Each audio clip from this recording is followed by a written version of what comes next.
Welcome to the Consulting Leaders Podcast, where we talk about the business of consulting. Whether you're looking to grow your practice or learn from the stories of leaders in consulting, you're in the right place. I'm your host, Guillaume Jouvencel, ex-PwC and co-founder of GHA Marketing. Join me as I interview the best consultants in their niche. Let's get on with the show.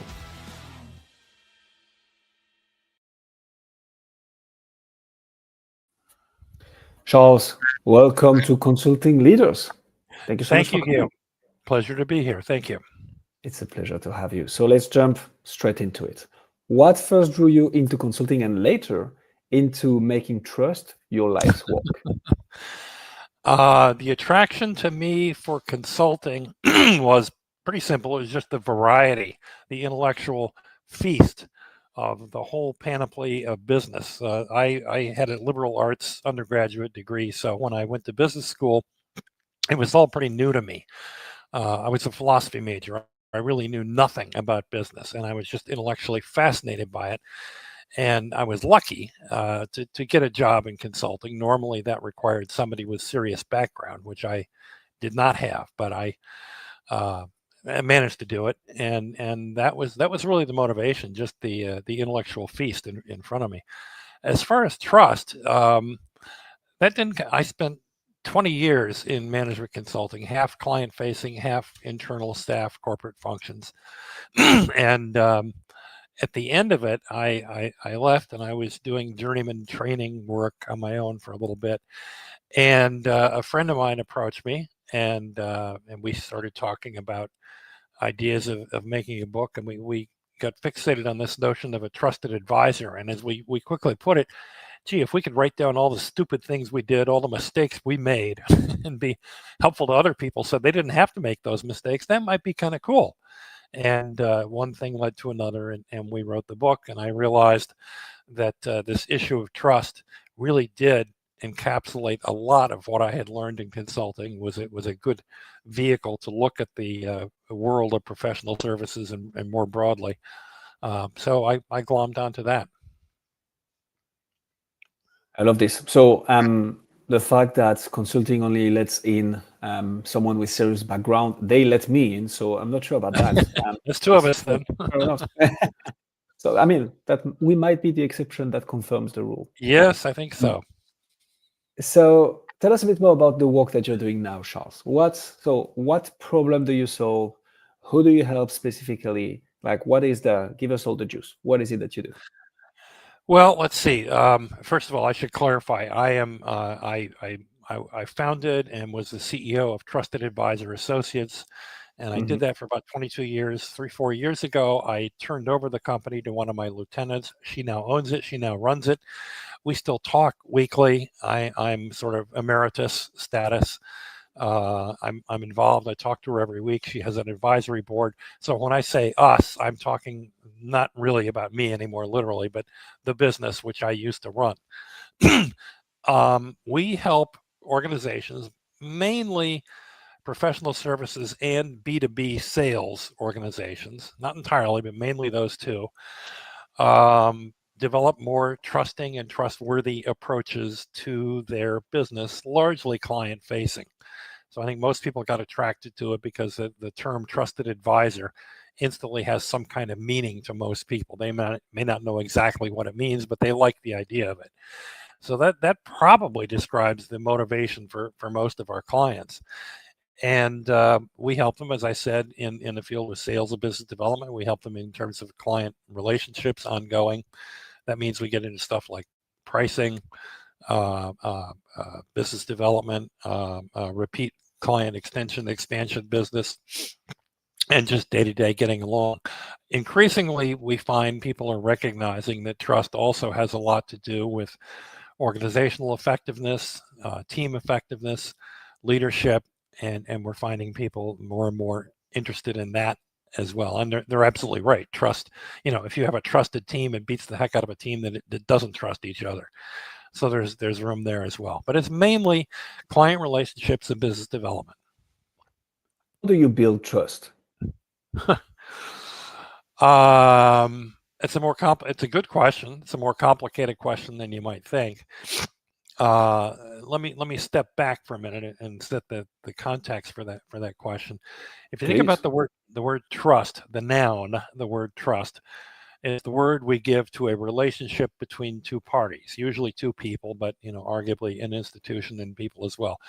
And those two parties play two different roles. There's a trustor and a trustee, one who trusts and one who is or is not trusted. And if you have a sufficiently risk-taking trustor and a sufficiently trustworthy trustee, then it clicks and the level of trust goes up between them, and the dance starts over again. And people go back and forth. In a developing trust relationship, I may be the trustor 1 minute and the trustee the next minute. So how do you build trust? Well, you need to work both sides of that. One is to be more trustworthy, and we can talk about the trust equation, which goes into that. And the other is to be more trusting. So we help people on both fronts. I think the most famous part of the book, The Trusted Advisor, and continually a big anchor of what we do, is around the trustworthiness part of it. So how do you create more trust? You be more trustworthy. How do you do that? Well, we have this thing, which I know you're aware of, called the trust equation. And we could dive into that if you want. I don't want to step on your agenda here, but we can go into that whenever you want. This is the magic of podcast, Charles. We go Yeah, wherever we want. So that's true. tell me about the trust equation. Go for it. Okay, super. Um, Many people, we're not the only ones, who've come up with some kind of conceptual framework for, what is trustworthiness? What does that amount to? All of them seem to have one thing in common. They have an element of what I would call rational, quantitative, calculating, data-driven, competency based, to take a broad term, and the other part something more emotional, relationship based. In our equation, we use it in an equation form. There are 4 variables, 2 for each of those. The equation is credibility plus reliability plus intimacy, all divided by self-orientation. Credibility and reliability, I think, are the ones that people obviously get. Credible means, am I good at what I do? Expertise, capabilities, credentials. Reliability is track record. Dependability, do I do what I said I would do? Do I have a track record of it? Those are the 2 fairly obvious parts. The intimacy, which is the third one in the numerator, it's an unusual word in the business context. We picked that intentionally. It means sort of emotional safety. If I tell you something, am I sure that you're not going to laugh at me? You're not going to blab it all over the New York Times and inappropriately use our relationship here. So kind of emotional safety. So those 3 in the numerator all are pluses. The more I do of those, the more trustworthy I am. The denominator, of course, goes the other way. Self-orientation. A high self-orientation is a negative for trustworthiness. And self-orientation, just a fancy word for saying, who am I focused on? Who am I paying attention to? Selfishness is one extreme version of that. If I'm in it just for the money, obviously I'm not going to trust you very much because your motives are all about you. That's not the bigger problem. The bigger problem in self-orientation is just neurotic self-obsession, always worrying about yourself. How am I doing? How's it going? Do they like me? Who are they paying attention to? How come they're all looking at me? How come nobody's looking at me? Anything that obsesses you with your own self, which has the effect of removing you from being present in an interaction with another human being. So the simple ability to pay attention truthfully, with your full consciousness, and pay attention to the other person you're talking to, that's a big variable. And it turns out we developed a quantitative version of that. We call the TQ, like EQ and IQ. So what's your trust quotient? And about 250,000 people have taken it at this point. And when you analyze some of that data, it turns out if you use regression analysis, you can figure out the most powerful parts of that equation, which people are always, and it turns out, contrary to most people's expectation, it's not credible and reliable. It is intimacy by a small margin is the number 1 factor, the most powerful affecting trust. And the second place is self-orientation. If you equally weight them, the equation makes it look like self-orientation has 3 times the power. If you equally weight them, it's intimacy and then self-orientation. So the 2 emotional components are actually the ones that have the greatest power in influencing trustworthiness. Let me stop there. I've talked for too long on that issue. You can direct me.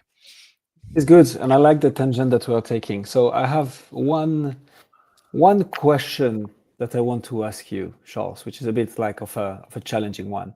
Sure. Back to your point around money, right? Yeah. And like, okay, if everything you're doing is just for the money, you're less likely to be trustworthy. What if the person is very upfront about the fact that they're in Yes. here for the money, and it's just like, okay, full disclosure, my goal is to make money, but I know that in order to make money, I need to provide value for a long time horizon enough and build trust that I will deliver on the money that I'm receiving. Yeah. Then it's like, it's very transactional, don't get me Yes. wrong, Yeah. but can you not associate trust with money when it's properly framed? Well, quickly, yes, yes, you can, in exactly the way you Mhm. said. In fact, John Gutfreund, who I think I got the name right, was a managing partner of Goldman Sachs years ago, famously said, Mhm. "We are long-term selfish, long-term greedy, or selfish. I forget Sounds which word about he used." right. Meaning, yeah, we're in this business to make money. That's why we're here. We're investment bankers. We like money. We want to make money. But he carefully said, we fully believe and recognize and trust that the way to do that is to help our clients first make their money. And if we do that, we have faith that we too will make money. Now, the difference is Yeah. critical because the more transactional you get and the more you phrase it as our goal is to make money, the less people are going to believe you and the less you will believe it yourself. So I always tell people, like in sales, for Interesting. example, if your goal is to get the sale, that's high self orientation. That's all about you. That is seller centric. If your Mhm. goal is to make money and you do it, by the way, by helping other people, that's not quite as good. If your goal is to help other people, period, and you do that by getting a sale or getting money, that's a little different. That's deeper. That's richer. So there's still some parsing to be done. It's really what's your ultimate priority. The best way I tell people to think of it is you get rich as a byproduct of focusing on helping other people. If your goal should be to help other people, if you do that, you're going to do very well yourself. Once you start making it the ultimate goal above all else, you're down the wrong path. Amen to that. It was a hell of a tangent, but I loved it. So Yeah. back to you, Charles. Who is it that you're helping specifically? So you're gonna help people build trust and make trust part of their whole ecosystem when it comes to B2B sales, sales and business dev, pricing, expansion of business. But who is it that you help specifically with that? Well, I have kind of an odd answer to that. It's people, individuals. What I find more and more is if let's say I do a webinar for 50 people, I kind of figure if I help three people on that call, if I see three people going, oh, wow, I never thought of it that way. That's really cool. That means I could do that. Bingo. That was a good webinar. 3 out of 50. I have a low bar. And I do think it's individual. I don't care whether they work for HR, whether they're client facing, whether they're a junior in business development. It doesn't matter. I kind of believe in the infectious disease model of corporate change. It kind of doesn't matter where you start. It's more helpful if you get the leaders hooked in, but it doesn't matter. Everybody has a lot more agency than we tend to think they do. In fact, one of the pushbacks I get from people, well, I love this stuff, but my boss, I could do it, except my boss won't let me. He focuses on short-term goals. And I tell people, you know, don't worry about it. First, in the long term, if that continues to be true, if you're hamstrung by bosses who won't let you behave in a trustworthy way, you got the wrong boss. You're in the wrong company. But honestly, in the short term, if you really were able to transform yourself into a person who behaves in trusting and trustworthy ways in all your interactions with all the people around you, it will not take long for it to show fruit. A couple of months. That's true at the team level. I think it's true at the corporate level, although that's much harder to prove. So I think, don't, I'm talking to people, individuals. I don't care where they are. And I've seen, accountants, actuaries, even lawyers who are the toughest case. If they get it, they can have an impact their lives and their business. So I'm a little agnostic as to who gets it. So how would you say your business is positioned? Is it B2C then? Because at the end of the day, it's individuals within Ah, organizations. Is it more B2B? Like, and I never thought of it that way. I would say it's B2B, and we happen to. right. I believe in the relationship of individuals in a Hmm. business. For example, here I'll go off a bit of a tangent. Years That's ago, what we do. the good the public relations industry started off with two possible ways. I think and I Yeah. don't remember the names, but Andrew Carnegie had steelworks and in Pittsburgh, and Mhm. they had a strike, and he called in military or violent forces, police forces, and they shot and killed several strikers. Well, that was a huge public relations debacle. You're not supposed to kill your workers, and they Mhm. called in this person, and he said, "Well, here's the first thing we do: we shut down public communications. We make absolutely sure that nobody ever again dreams of shooting strikers. We fix that around the whole company. And then we go public and we say, Mhm. here's what we've done, here's who we are." So that's one approach to PR. The other approach came with a guy that was given a contract by one of the cigarette companies to make cigarette smoking attractive to women. And he developed an advertising campaign, a promotional campaign. Those are two different ways that the PR industry could have gone. One was outside in and the other was inside out. I believe they should have gone inside out. They didn't. The PR industry is now largely outside in. So if you have a public relations crisis, get on the air, flood the message, get ads out, look more sympathetic. That's what Exxon did with the Valdez and so on and so on and so on. But I do think if you want to make an organization more trusting and trustworthy, trust-based, uh, I think the better way is to do it inside out, which means you start at the individual level, not at the mass level. You can't make an organization trustworthy.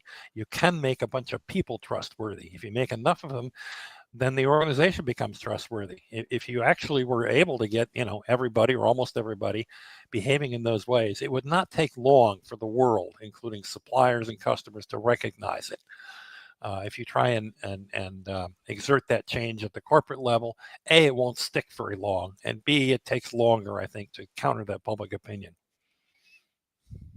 I like that. But so, who is the person that you need to convince? Because you're gonna help so the individuals in HR, in business development, you're gonna help them be better at building trust. Like, Yeah, is that something that they feel they need themselves, or is that something maybe their manager or the leadership of a company is like, we have a trust issue. We need to, I mean, no pun intended here, the actual trust issue in the sense of the constraint of our business is trust. So we're right. gonna give that training, give that coaching to our business development team so that Charles can teach them how to build trust and build rapport with their prospects. Or like, who is the decision maker Yeah, of hiring you and your team? yeah. It varies. Sometimes it's the HR people. Usually it's somebody in a business unit, somebody with some kind of line control. The HR people often end up executing it. They say, we want you to work with training. But HR is not usually the decision maker. They're the facilitator. Usually it's somebody in a position of some kind of leadership. For example, we had a long relationship with Accenture for many years, and that started off with the head of business development globally. He read my second book, Trust Based Selling. He was aware of the first one, and he called me up and he said, we're rolling out a global thing next month. I need you involved in this. So came straight from him. Other Did he times, find your book? pardon me? How did he find your book? I don't know. I don't know. We were when the trusted. I wrote three books over the years. The first one was The Trusted Advisor, which is far and away the most famous and best known. Mhm. And it was never a bestseller. But over the years, we had a 20th anniversary edition come out a couple of years ago. I think it sold about 500,000 copies, which is not It's not bad bad. for a business. Yeah, not bad at all for a business book, Not bad at really, up all. against Harry Potter and so forth. So I think it developed a little momentum over time. I'm now at the point where we get calls from sons and daughters and nephews of past clients, so they've heard about it through their own internal network. But the book itself, in our case, has had quite a big impact on our marketing effectiveness. People have heard of it. If they haven't heard of it, they've heard of the term and they'll run across it. We're lucky in that regard. We didn't have to create a brand name. We didn't have to create, viability of a concept. It was kind of laying out there, and we just laid claim to it. So Mhm. that I think has had. We're fortunate that the book, the name, has had a lot of impact on people coming to us. But the decision makers tend to be, business units heads, like I said. Mm. And that does make sense. So you will have it's so funny because in your particular case, which is actually the case of a lot of B2B coaches and consultants, The person that you're actually helping is not the person that makes the decision, who is not Right. always the person that facilitates. So in your That's case, you right. have the HR department who is going to facilitate, but the person seeing the need and making the decision is eventually the leader in the business unit. But the ones benefiting from your services are the individuals within that business unit, which is interesting. Yeah. I like Yeah. this. I like this book tangent because it's going to be the perfect segue into my next question. What has worked for you, business-wise, Charles, to attract those decision makers, make them aware of your brand? So there's the book, obviously, which I just checked on Amazon, has like 1,500 reviews. So clearly, you guys know Oh, what you're wow. doing. Um, you didn't know that? No, I haven't looked lately. That's good. Actually Good to hear. Thank closing you. on 1600s. No, Wonderful. congratulations. This is impressive. So you have the book, obviously, but what else has worked for you to attract customers and make them become leads? Right. Well, let's see. Uh, let me slightly separate into marketing and sales, or beginning of the Yes, interaction and yes, further along. Let me answer the second please. part first. I think once we get in touch with people, however they get in touch with us, Hmm. um, the magic of trust-based selling, trust-based business development, lies in the fact that it starts, from the get-go, from the very beginning, from the Yeah. first moment you talk to people or even communicate with email. If you start behaving in ways that are deeply trusting and trustworthy, it shows Hmm. through very quickly. I'll give How you a do you do small. that? Well, Sorry to no, it's interrupt, but that's just too good. How do you do that? yeah, well, a thousand different ways. You really imbue all the ideas of what it means to be trusting and to be trustworthy, and you start exhibiting that in your behavior. I'll give you a couple examples. When the Trusted Advisor first came out, I had two co-authors on that book. Yeah. We're all kind of equal, and the book began to have some success, and we immediately faced a question: what do we do with leads? What if people call up and say, "Gee, I want to have you come speak"? Do we share them around? Do we rotate them on a given basis, or is it just whoever gets the call? And we Hmm. decided among the three of us that the right way to do it, consistent with what we've written in the book, was to tell everybody, all of us, anybody who called, immediately on the first call, to say, listen, there were three of us on that book. You should pick the right one, because there's always a better fit with somebody than with somebody else, including us. So here's my co-authors' names, email, phone numbers. Call them as well as me. And when you're done talking to all three of us, you let us know who you want to work with, and that's fine. So we all did that, and it worked out great, because number one, from the very get-go, it showed we were not selfish, we were selfless. We were consistent with the principles outlined in the book. We were client focused, and we practiced what we preached. We lived what we taught. And so there's a simple right away. Another small example is, I teach people in sales. The conventional wisdom says never mention price until you've established value, because people won't appreciate the value. And I think that's dead wrong. It's the question on everybody's mind. They want to know, right, how much is this going to cost? So answer the question, be transparent. That's a big virtue in trust. So, and I tell people, listen, you get a few minutes in discussion, and you say, listen, before one of us embarrasses ourselves, this feels like a low 6 digit, or a high 6 digit, low 7 digit number. Are we talking in the same ballpark? Are our expectations okay? And the answer will come back, yeah, that's about what I thought. Good. We'll get the details later. Let's keep talking. But you've mentioned it. You brought it up. So you're responding to people's wants, not just their statements and their needs. And I could go on. There are 1,000 other. To tell the truth, for example, if you don't know something, say I don't know. Which ironically is more trustworthiness creating than anything else you can say. Most of us, as you know, having been at PwC and other professional service organizations, you know that most consultants will answer. They'll try and say, "Well, I know this, I know that, I know the other. We've done this, we've done the other," and they'll dance around the question. The truth is, if they don't know, very few people are willing to say, "I don't know." And I tell people that's exactly what you should say. And then pause. Don't say, and I'll get it if Risky you need bet. it. Just say, I don't know, Hmm. and let it That's a sit risky there. bet to say this, though. It's not Um, really. It's really I, not. li- I like this. So back to your point around, hey, you should call, all three authors and Yeah. make your choice. So I like that philosophy a lot. The thing that I can't help but thinking as good marketer, dare I say, is the Yep. friction that this creates. Trust, and I want to go somewhere with this, but I'm playing the devil's advocate on Yep. purpose. Trust creates friction because if you, and I'm not saying to that you shouldn't be trustworthy. I'm just saying that if you play on like on a spectrum from very not trustworthy and like absolute trust, if you're like at the absolute trust, you're creating so much friction. Like, oh, you should call and email my two other authors, talk to them for 1 hour each, see which one you vibe the most with, and then call back the one that you want instead of like, yeah, sure, I can make it to your speaking engagements. So how do you? I guess that's an objection that you might get, right? How do you navigate this? How do you make sure that yes, you build trust, but you also keep it as frictionless as possible? I'm not really sure I understand what you mean by friction. Can you just say a little bit more? That doesn't ring Sure. right to me. So to take some marketing terms, right? You do some ads on Yeah. Facebook. The ad leads to a booking a call like button. You have the ad, and then the immediate button people have is book a call.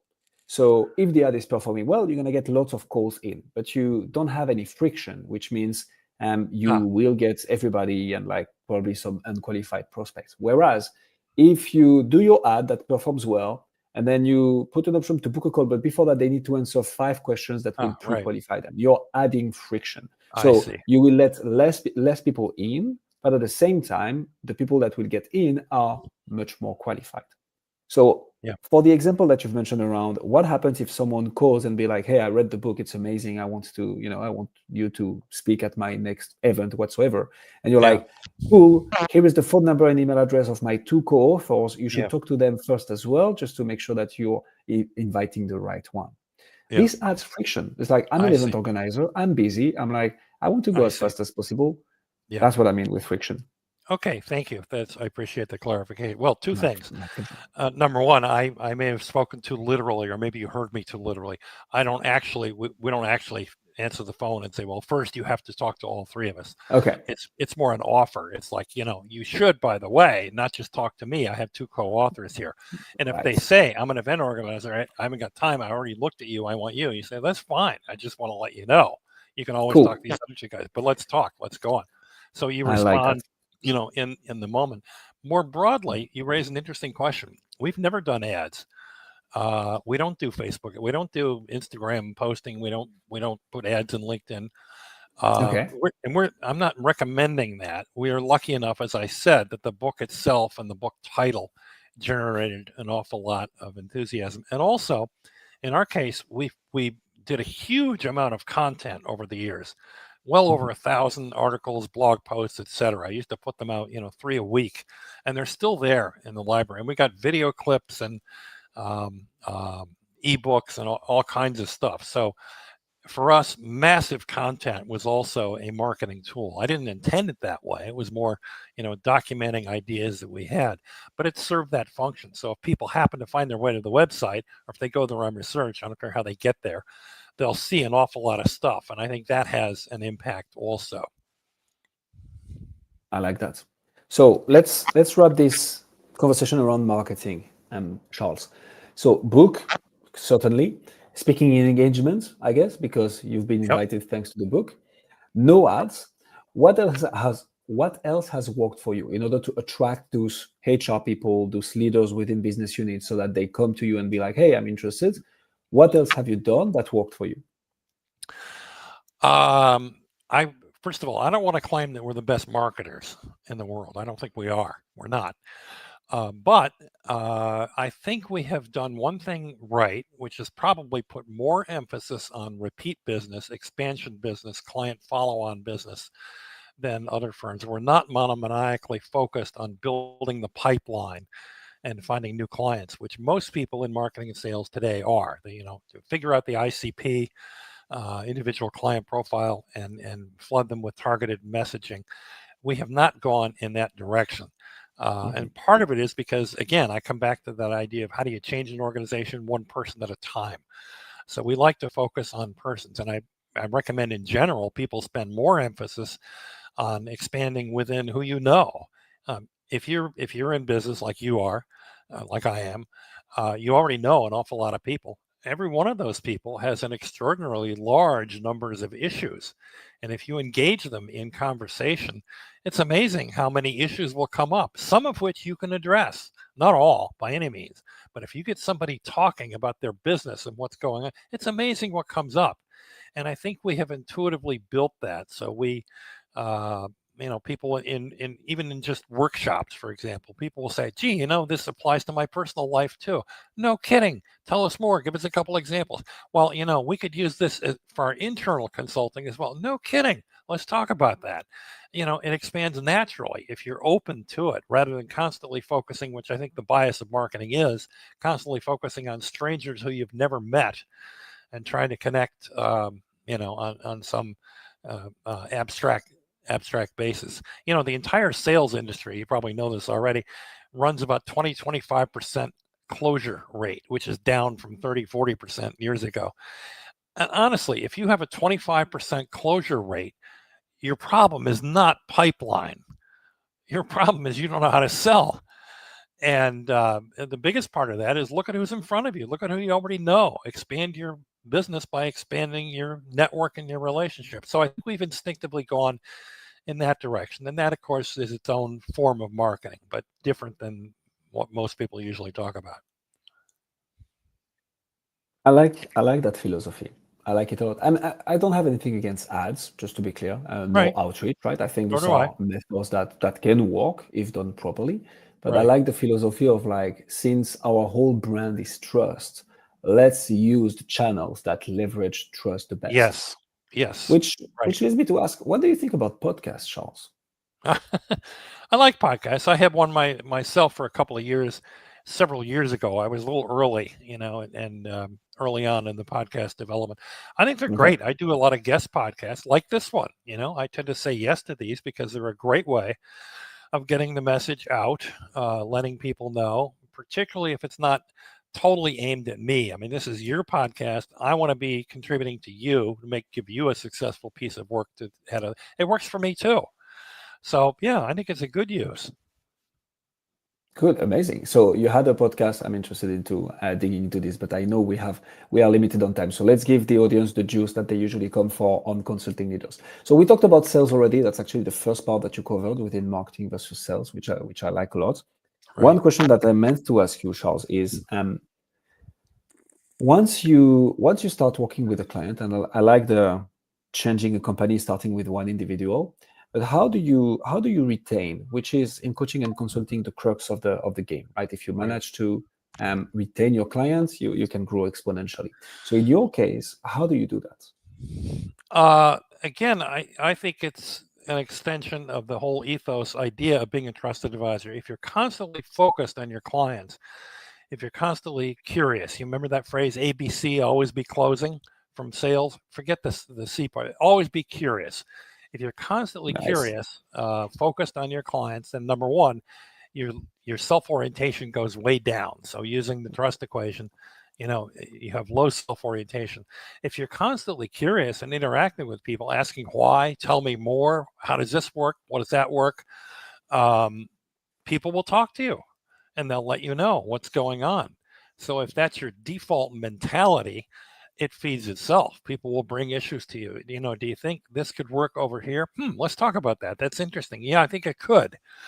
And you have those kinds of discussions and you end up being in other parts of the organization. So I think again, my view of the way this stuff works is one person at a time. You get people to understand what it means to be trusting and trustworthy, and you work that, you live that every minute of your life. It begins to take over the way you interact, not only with clients, but your coworkers, suppliers, whatever, your friends. It works, and people who behave that way are innately curious. They generate more interactions, and some of that ends up in business. It's not that you target it; it happens as a byproduct of changing who you are. Hope that doesn't sound too abstract, but that's how I look at it. No sense. It's so I like how aligned you are, Charles. For me, that's the key Hmm, takeaway of this episode. interesting. Like everything breathes, breathe. Oh my God, I'm losing my English here. Thank you. By the way, your English is excellent. Trust. Thank you. Trust and building that trust. And I was going to say at scale, but that's the whole point. Actually, it isn't at scale. It starts with the little things, the little one-to-one relationships, one-on-one interactions, which compounds over the years. I mean, the book is 25 years old now, and it still gets read by people. And you have leaders, world leaders of Accenture level companies reaching out to you because they've read the book and they're like, hey, here is the credit card details. Like, let's rock and roll. So it shows that everything that you're doing compounds as long as you're willing to wait for a long enough time horizon, which is very, very interesting. Yeah. Yep. Agree. One last question for you. Yeah. One last question for you, Charles. What's the next big thing for you? What's the challenge that you're looking at solving now that will allow you to take the whole thing to the next level? Well, again, I'll speak sort of not me personally, because I'm now 80% retired. My own personal goals are to keep doing things like this, get the word out. But back to my company, which I no longer own, but I'm still affiliated with, I think there's several challenges. One of them is at the friction point between AI and trust, and there's all these concerns. How do we handle deep fakes? How can you trust anything you read? I'll give you an interesting example. I heard a podcast the other day with Mark Zuckerberg of Facebook, and he was describing these new eyeglasses that he's coming up with. And he's very proud of the fact that they developed to put a high quality image in the upper left-hand corner of one of the lenses so that while you're talking to somebody, you could be looking into AI and exploring ways to inject more content into the conversation. And he's very clear. He said, you got to be careful, because if people sense that you're talking to somebody else or not paying attention, they'll turn off. So it has to be very subtle. Now, what Mark Zuckerberg said there is, I'm lying to you. We want to facilitate the ability to make you lie to the people you're talking to make them think that you're not, think that you're talking to them and you're really not. That's what he said, honestly. So I think that's horrible. Now, by contrast, a good friend of mine, David Brock, is a sales author. He's written 4 or 5 books and 4,000 articles. He's using AI to generate new books based on his old material. And one of the things he did, he's already published the first one, and he made co-author Claude from Anthropic. He said, I co-wrote this with Claude. And he even has a foreword from him and a foreword from Claude. Now, that's transparency. That's him saying, I'm using AI. Of course I am. And they're my co-author. I'm proud of it. So he's being clear, transparent, and open. He's not lying to anybody. Well, guess which one is more trustworthy, more trust creating? It's my friend David. I wonder. Yeah, right. I like that a lot. Charles, thank you so much for coming on Consulting Leaders. If people want to find out more about you, what you do, your book, where should they go? You can find the book anywhere you want, Amazon.com, etc. You can go to the website, trustedadvisor.com. That's spelled O-R, the English spelling, trustedadvisor.com. I'm there. All the materials are there. Awful lot of free stuff. Take the trust quotient test by yourself. Trustedadvisor.com. We'll put all the links in the description. And what I can say for sure is that you've gained at least 1 connection on LinkedIn out of this, Charles. Me. Very I good. just added you. Thank Charles, you, Guillaume. Thank you so much for coming on Consulting Leaders. Thank you. It's been a pleasure. Likewise. Thanks for joining us on this episode of the Consulting Leaders Podcast. We hope you learned valuable lessons on how to grow your practice and take your business to the next level. Make sure to subscribe and leave us a review wherever you're listening to this show so you never miss an episode. To apply and be a guest on the show, click the link in the description. See you next time.